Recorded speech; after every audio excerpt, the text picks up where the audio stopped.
এত লেখাপড়া শেখালুম, সঙ্গে করে নিয়ে কত দেশ ঘুরলুম, গান বাজনা শেখালুম, ভাবলুম যে তোর ভাবনা আর আমাকে ভাবতে হবে না, রূপকথা রাজপুত্রের মতো কেউ এসে তোকে ছো মেরে নিয়ে চলে যাবে।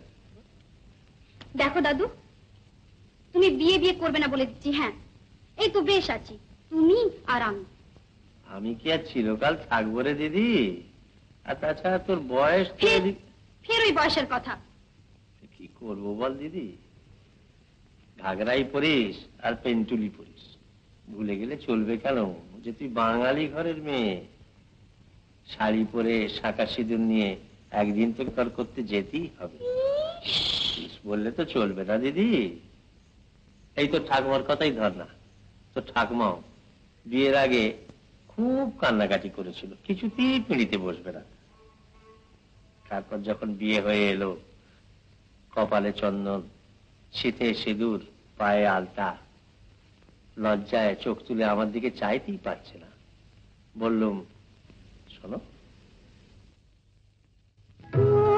কি যে চায় এ মন না জানে, আজ কাকলি কুজানে কি দোলা জাগে প্রাণে, এ মন না জানে, মন কি যে চায় এ মন না জানে।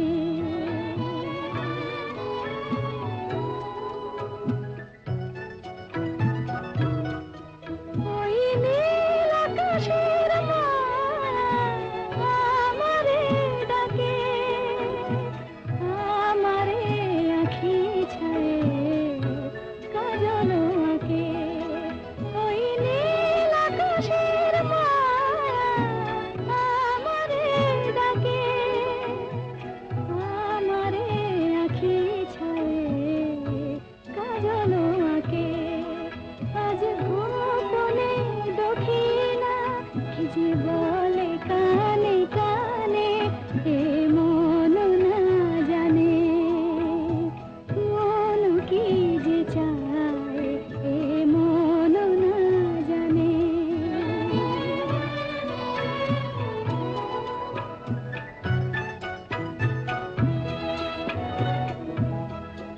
ওই পথ হারানো ভ্রমরাজি বাজালো বাঁশি,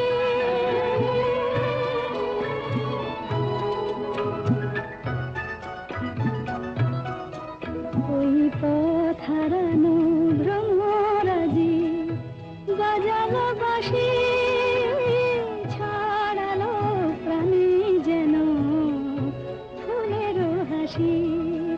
হয় জানি না তো আমি কি যে খুঁজি গানে গানে, এ মন না জানে, মন কি যে চায় এ মন না জানে। এই যে নরেন বাবু, এত দেরি যে? ব্যস্ত ছিলাম।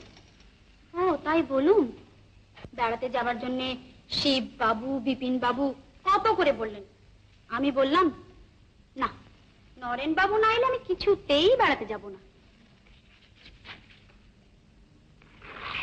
আচ্ছা নরেন বাবু, একটা কথা জিজ্ঞেস করবো? কি? ঠিক জবাব দেবেন? হ্যাঁ।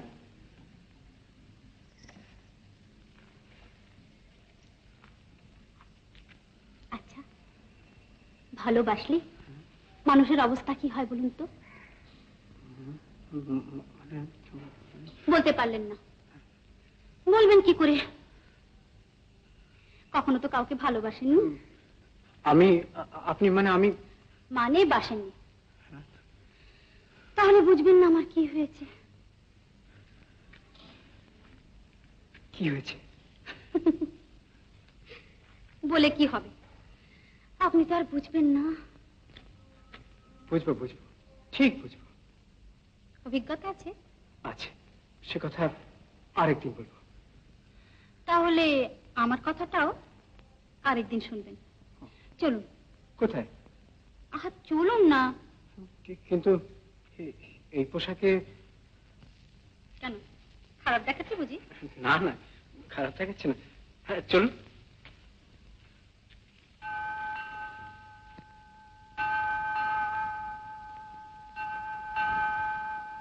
আচ্ছা নরেন বাবু, হুম, আপনারা এই অঞ্চলে অনেকদিন ধরে আছেন না? তা প্রায় 15-20 বছর ধরে আমরা।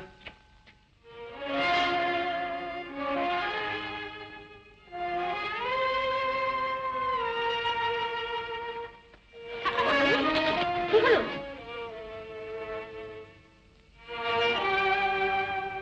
লাগেনি তো? হ্যাঁ, লাগেনি তো? না না, মানে মানে হোঁচট খেয়ে পড়ে গেলাম আর কি। পথ দেখে চলতে পারেন না? হ্যাঁ। কোথায় আপনি আমাকে ধরবেন তা না। ও আমি মানে আমি। চলুন হুম? চলুন। ও,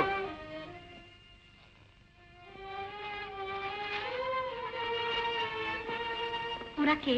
হ্যাঁ? ওরা? হ্যাঁ, ওই জানদের দেখে হোঁচট খেয়ে পড়লেন। ও হ্যাঁ, ও আপনি ঠিক চিনতে পারবেন না।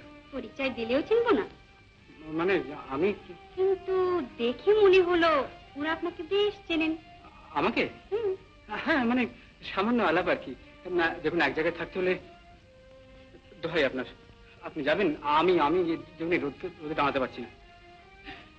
চলুন। চলুন। আরে মেয়েটাই বা কত বড় নির্লজ্জ, অমনি একটা পোশাক পরে অতগুলো পুরুষের মাঝখানে নরেনকে জড়িয়ে ধরলে। আর নরেনের কথাই বা কি বলবো, তখন দিন রাত্রি মা আর মা। মনে করলাম আহা, মা মরা ছেলেটা, ভগবানকে ওকে পাঠিয়েছিলেন আমাকে। মায়া, তুই চলে যাচ্ছিস যে? দিন রাত কেন তুমি একটা মেয়ে সম্বন্ধে যাতা বলবে? বলি কি সাথে? তুই কি নিজে বুঝিস না কত বড় সর্বনাশ তোর করতে চলেছে? সর্বনাশ কপালে থাকলে হবে, কিন্তু যেখানে মানুষ বলতে একটিও নেই সেখানে শুক্লার কোনো দোষ আমি অন্তত দেখি না। আচ্ছা নরেন বাবু, ওটা কাদের বাড়ি? মুখুজ্জেদের না? চলুন আলাপ করে আসি। আসুন।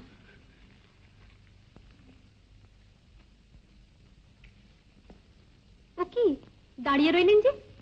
আসুন। দেখুন, আপনার আপনার ওখানে যাওয়া ঠিক হবে না। কেন?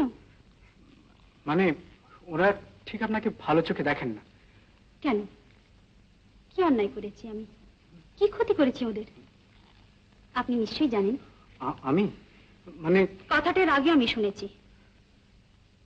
আপনি যদি না যান আমি একাই যাব, ওদের জিজ্ঞেস করে আসবো। শুনুন, আপনি ওখানে যাবেন না। তাহলে আপনিও সঙ্গে চলুন। আপনি সঙ্গে থাকলে তার ভয় নেই। আসুন। আমি? হ্যাঁ। না না, যেতে হয় আপনি একাই যান, আমাকে টানবেন না। নরেন বাবু,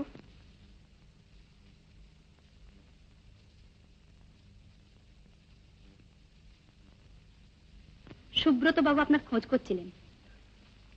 সুব্রত বাবু? ওর সঙ্গে আপনার আলাপ হয়েছে বুঝি? সুদীর্ঘ নিবিড় আলাপ, কত কথাই বললেন। ভারী পরোপকারী ব্যক্তি। ও, এখন বুঝতে পারছি কোত্থেকে আপনি এত কথা শুনেছেন।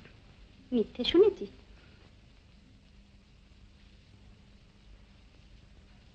না।